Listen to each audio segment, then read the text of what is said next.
shocking news and what happened this week. In Angola, a popular TikToker, Net Nahara, has been sentenced to 2 years in prison for insulting President João Lorenzo on TikTok. I remember saying to you not too long ago that African leaders have a strange sense of humor.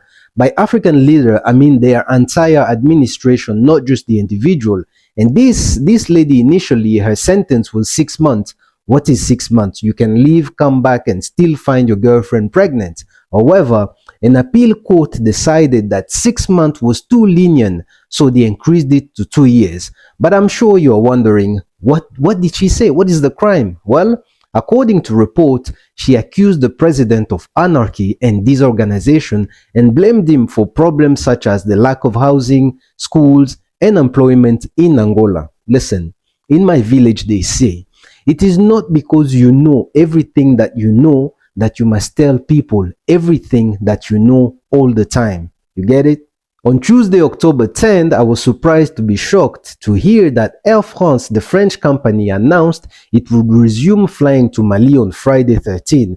They also announced that the flight will not be operated by Air France's craft or crew, but by a Portuguese charter company called Euro-Atlantic Airways. This comes after 2 months of suspension. Air France suspended its flights to Burkina Faso and Mali after Niger closed its airspace, citing geopolitical situation in the region. Mali also decided to revoke Air France permits because they left many people stranded. However, on Wednesday, October 14, Air France's excitement was stopped mid-air by the Malian government when they cancelled the authorization given to the company to resume flying in Mali. According to reports, an official stated, and I quote, "The decision was cancelled because the agreement given to Air France was without consulting the hierarchy," end quote. Like they say in my village, if you behave like a crab, you will be eaten with noise. Now in Kenya, Brian Mwenda, a brilliant young Kenyan man, is facing serious allegations of masquerading as a lawyer and representing clients in court. The Law Society of Kenya has denied having him as a member of the judiciary.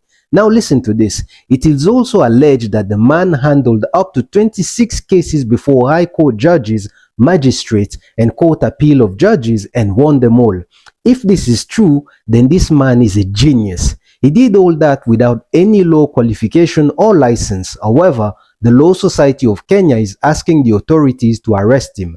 I mean, times have changed. We live in a world where you can learn anything you want at the tip of your fingers. Life is already hard enough. I would prefer someone who pulls a genius move like this than someone who pulls the trigger and claims the lives of innocent people.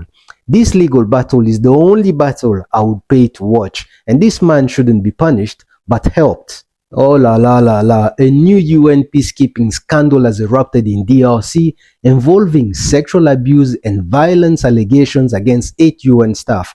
The organization claimed to have taken strong measures against the accused. 8 have been detained and 1 officer suspended. Now, they were arrested in early October after an internal report revealed a systematic widespread violation of UN rules. Now, according to reports, these peacekeepers were deployed in the city of Beni, Eastern DRC, where they were regular customers of brothels and bars named after South African towns like Soweto, Cape Town, and Bloemfontein. You'll understand why they left this information. It was also reported that the suspended officer verbally threatened UN personnel after the peacekeepers were arrested. There are already plenty of cases in DRC alone against the peacekeepers, but more keep on coming up. It seems like the UN must be sanitized because this is a pandemic. How many more scandalous revelations do we need to hear before proper measures are put in place? Because clearly what they currently have does not work. Not too long ago, the Congolese President Tshisekedi told the UN to begin withdrawing from DRC as early as December 2023 due to the tension between the population and MONUSCO, the UN mission in the country.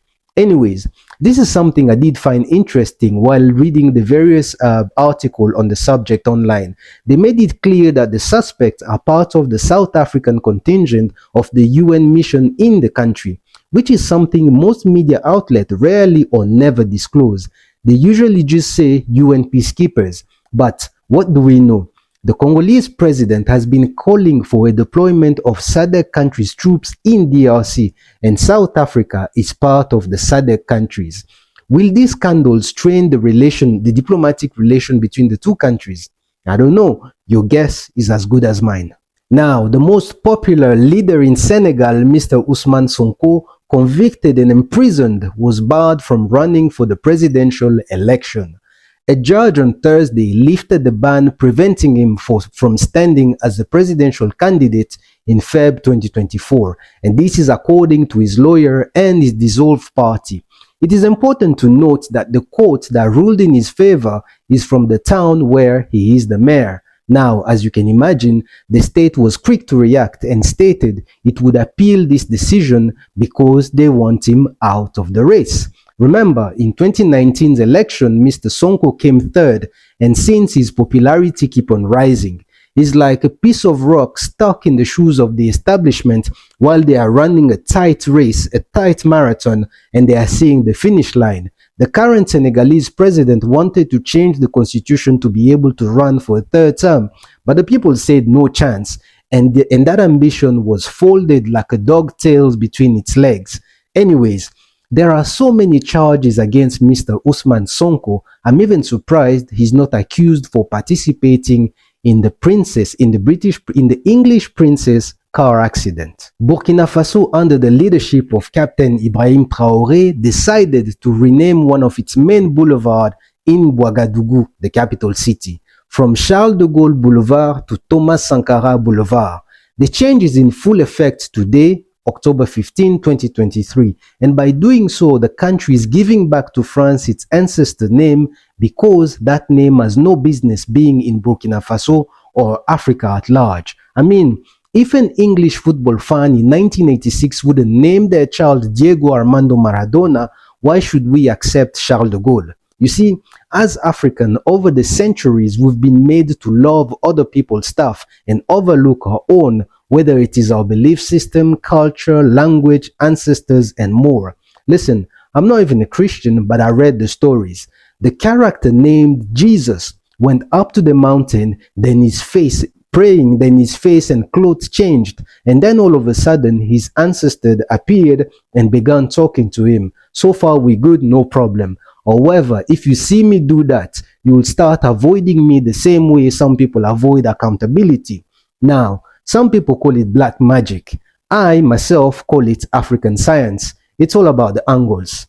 On October 11, 2023, the government of Niger gave the Canadian UN coordinator Louise Aubin 72 hours to pack up her bags and leave their territory. Now, I mean, nowadays in the region, it's like if you blink too much, you could also be asked to go home unless you are already at home. Now, why did they ask Louise Aubin to leave? Well, remember between September 19 and 26, 2023, there was the UN General Assembly, an event where world leaders go to showcase their beautiful speeches. Basically, it's like the fashion show of speeches. Niger did not make it, and they accused the UN of blocking its global recognition. They also accused the UN Secretary General Antonio Guterres of stopping Niger's envoy from attending the event and sabotaging any efforts to end the crisis. Listen, whenever I hear the name Antonio Guterres, the first thing that comes to mind is 2011, Côte d'Ivoire, Laurent Gbagbo, France, and himself. Anyways, that's a story for another time, but back to the story. The UN boss deeply regrets Niger's decision to expel one of his staff, according to his spokesperson.